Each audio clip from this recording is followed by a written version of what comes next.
Matt, congratulations. A special day for yourself, but a really important innings in the context of this game and potentially the season as well. How do you reflect on that day? Yes, thank you. Yeah, obviously we couldn't have asked for much more as a team to only be 2 down.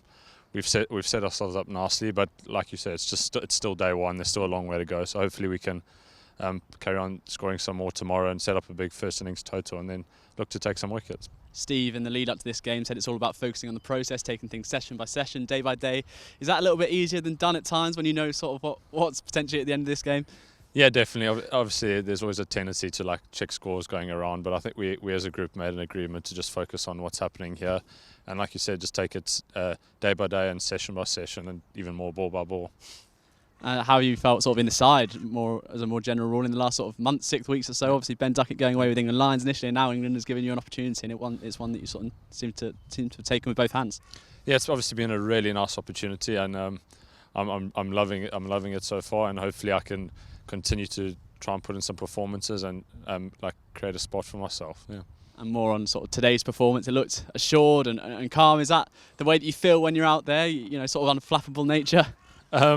I think you go through periods. I think in general I try to be quite calm and level-headed, but obviously there are always a few nerves, especially in the 90s there. But yeah, I think no one would have those. Yeah.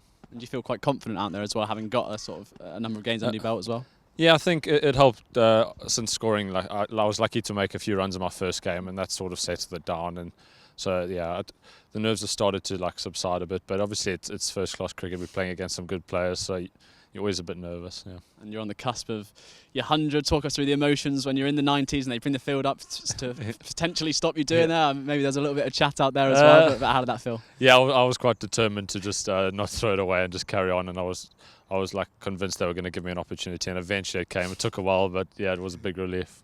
And how much easier has it made having someone like Hass at the other end as well? I think you put on about 180 in the end together. Does it make it a little bit easier when you've got someone going at a good rate at the other end and someone who's in form as well? Definitely, yeah. Hass is very calm and composed and quite unflappable, and having him just go about his business at the end makes it quite easy for me just to knuckle down. Yeah.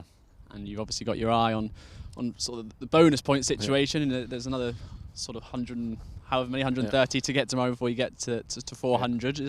How do you approach that? Do you look as far ahead as that yet, or is it again just sort of break things down? Well, I think there's still 20 odd overs till that, so we come back in the morning, get ourselves back in. We've got to start again. Still a relatively new ball, and then we can look to go from there.